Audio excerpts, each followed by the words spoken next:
أشهد أن لا إله إلا الله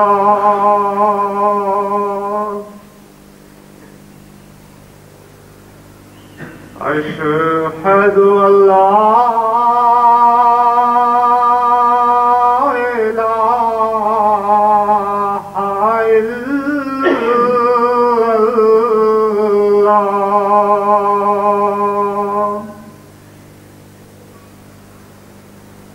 أشهد أن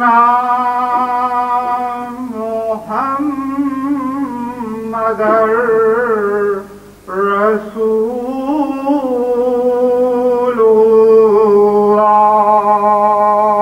الله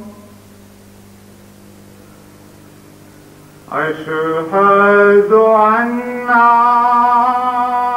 محمدًا رسول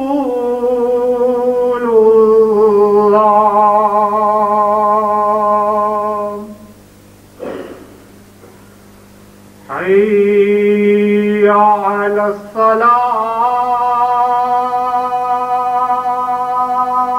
الصلاة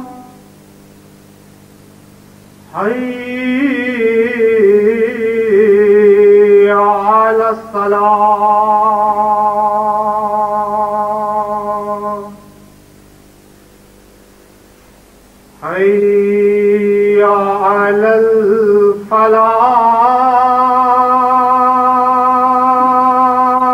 الفلاح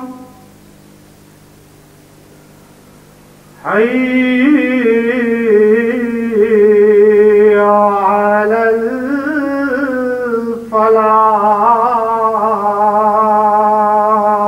الفلاح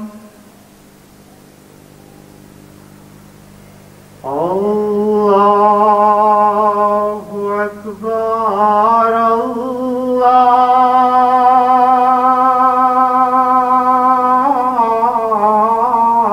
الله أكبر لا إله إلا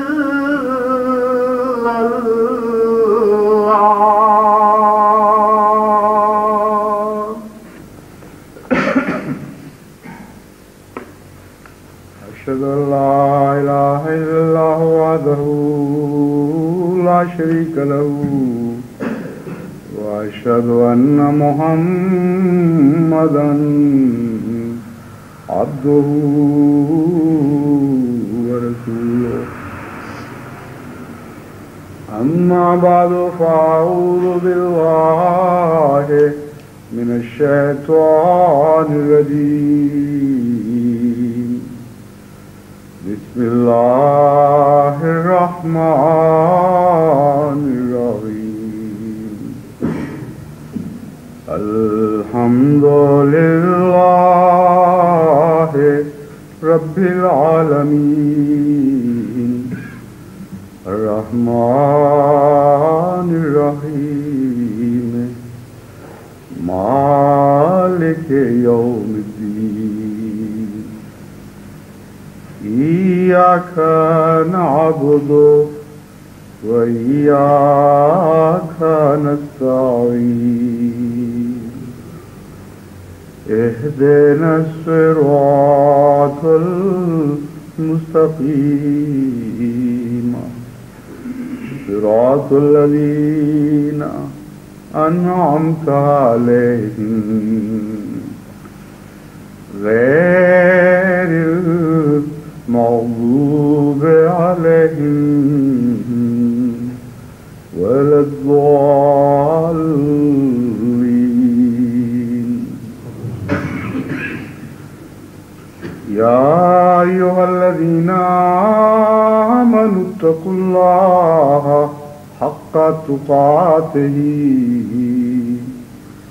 ولا تموتن إلا وأنتم مسلمون واعتصموا بحبل الله جميعا ولا تفرقوا واذكروا نعمة الله عليكم إذ كنتم أعداء فألف بين قلوبكم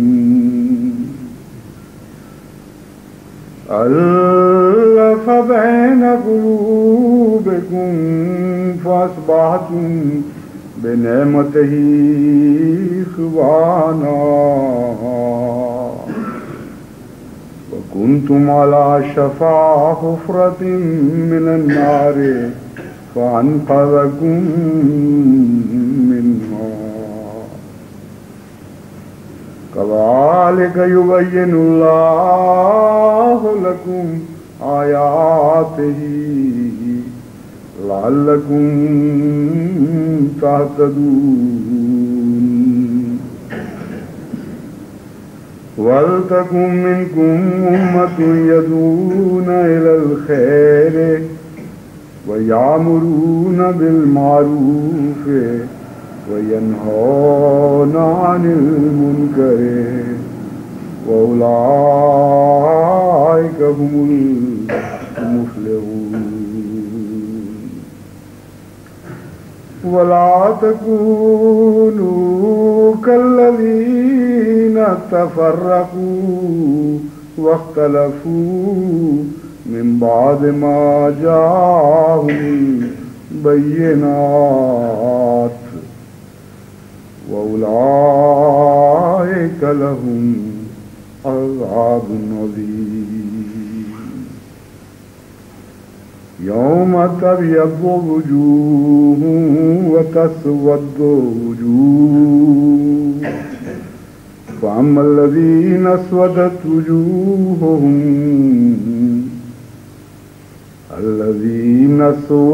وجوههم أكذبتم بعد إيمانكم فذوقوا العذاب بما كنتم تكفرون وأما الذين ابيضت وجوههم ففي رحمة الله هم فيها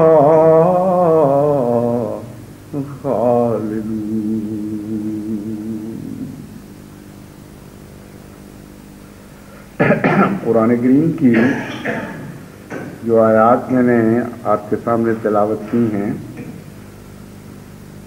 یہ سورہ آل عمران سے لی گئی ہیں اور 103 سے لے کر 108 تک کی آیات ہیں جو میں نے تلاوت کی.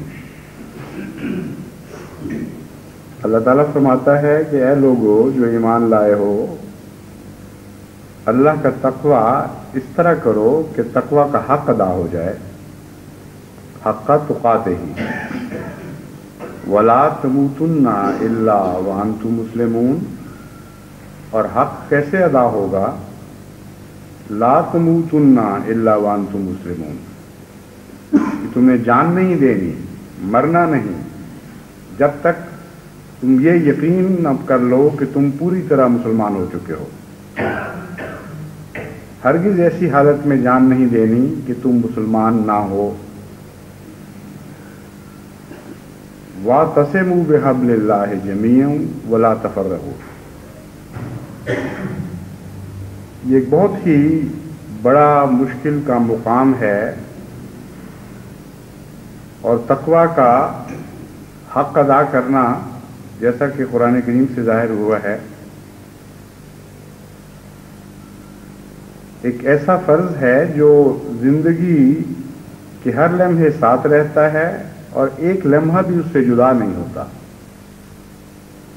کیونکہ موت کا کوئی وقت مقرر نہیں، کوئی لمحہ ایسا نہیں جس کے متعلق انسان کہہ سکے کہ میں فلاں لمحے مروں گا اس لیے اس وقت تقوی اختیار کر لوں. تو شرط اتنی مشکل کر دی، تعریف اتنی مشکل بنا دی کہ جب تک انسان ہر لمحے پر تقوی کے ساتھ نگران نہ ہو جائے، اس وقت تک حقہ تقاتے ہی والی بات پوری نہیں ہو سکتی، کیونکہ کسی لمحہ بھی موت آ سکتی ہے اور ہر لمحہ انسان کو اپنے تقوی کا نگران ہونا پڑے گا۔ ایک عجیب آیت ہے جو بظاہر اتنی مشکل ہے کہ کسی انسان کے بس میں اس کے مقصد کو پورا کرنا نظر نہیں آتا۔ غیر معمولی طور پر اللہ کا فضل کسی بندے پر ہو تو وہ تو یہ کام کر سکتا ہے، لیکن ہر انسان کے قبضہ قدرت میں بظاہر یہ بات نظر نہیں آتی کہ تقوی کا ایسا حق ادا کرے کہ دن اور رات سوتے اور جاگتے زندگی کا ایک بھی لمحہ اس پر نہ گزرے جس میں وہ اللہ تعالیٰ کے خوف کے تابع زندگی نہ بسر کر رہا ہو۔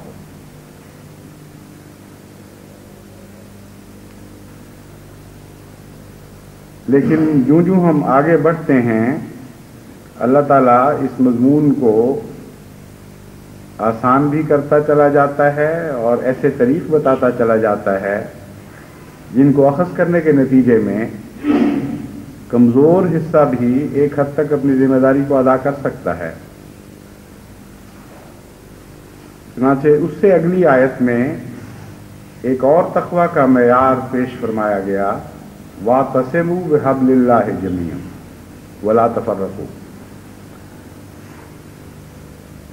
تم ایک بات پر اگر تم قائم ہو جاؤ تو یہ خدا تعالیٰ کی طرف سے ایک ایسی عطا ہوگی جس کے نتیجے میں تمہاری نیکیاں قبول کی جائیں گی اور تمہاری کمزوریوں سے درگزر کی جائے گی، اور وہ یہ ہے کہ وَاعْتَصِمُوا بِحَبْلِ اللَّهِ، اللہ کی رسی کو مضبوطی سے پکڑ لو، وَلَا تَفَرَّقُوا، اور آپس میں افتراق نہ کرو، ایک دوسرے سے پھٹ نہ جاؤ، ایک دوسرے کے ساتھ رہو اور اپنی جمعیت کو منتشر نہ ہونے دو۔ حبل اللہ کیا ہے؟ اس کے متعلق حقیقی اور اصلی تعریف تو یہ ہے کہ حبل اللہ نبی اللہ کو کہتے ہیں، کیونکہ آسمان سے کوئی رسی ظاہری طور پر تو ایسی نظر نہیں آتی اترتی ہوئی جس پر کوئی مومن ہاتھ ڈال لے اور پھر اپنے آپ کو محفوظ سمجھنے لگے۔ جو کچھ بھی آسمان سے اترتا ہے وہ انبیاء کے دلوں پر اترتا ہے، اور انبیاء ہی حبل اللہ ہوتے ہیں جن کا ہاتھ انسان مضبوطی سے تھام لے تو گویا خدا کا ہاتھ تھام لیا۔ چنانچہ بیعت کا یہی فلسفہ ہے۔ حبل اللہ کو تھامنے والے وہ تھے جنہوں نے حضرت محمد مصطفیٰ صلی اللہ علیہ وآلہ وسلم کا ہاتھ تھاما، اور پھر وہ ہاتھ کاٹے تو گئے لیکن الگ نہ ہوئے،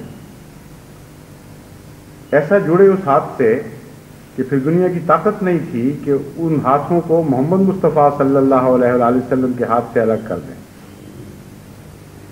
چنانچہ دوسری جگہ اسی مضمون کو واضح کرتا ہوا فرماتا ہے، لن فصام لہا، ان کا ہاتھ ایسے کڑے پر پڑ جاتا ہے، لن فصام لہا، وہ کڑا نہیں ٹوٹ سکتا اور اس کڑے سے وہ ہاتھ جدا نہیں ہو سکتا، کسی طرح بھی وہ علیحدگی پھر ممکن نہیں رہتی۔ تو فرمایا کہ تم اگر اس اللہ کی رسی کو مضبوطی سے پکڑ لو اور محمد مصطفیٰ صلی اللہ علیہ وآلہ وسلم کا دامن نہ چھوڑو تو پھر تمہیں کوئی خوف نہیں ہے۔ پھر جس آن بھی تمہاری موت آئے گی اللہ تعالیٰ کے نزدیک وہ موت تقوی کی موت ہوگی۔ اب جو بظاہر ایک بہت ہی مشکل مضمون تھا اور واقعتاً اس کے باریک پہلو بہت ہی مشکل ہیں، اور حقیقت میں وہ حق ادا کرنے والا جس کا پہلی آیت میں ذکر ہے سوائے محمد مصطفیٰ صلی اللہ علیہ وآلہ وسلم کے کوئی اپنی کامل صورت میں ممکن ہی نہیں، سوائے اس کے کہ آپ کی پیروی میں کوئی قدم آگے بڑھائے اور ذل بن جائے، لیکن فی ذاتے ہی اول طور پر یہ مقام صرف اور صرف حضرت محمد مصطفیٰ صلی اللہ علیہ وآلہ وسلم کا مقام ہے جو اس آیت میں بیان ہوا، وَلَا تَمُوتُنَّ إِلَّا وَأَنْتُمْ مُسْلِمُونَ۔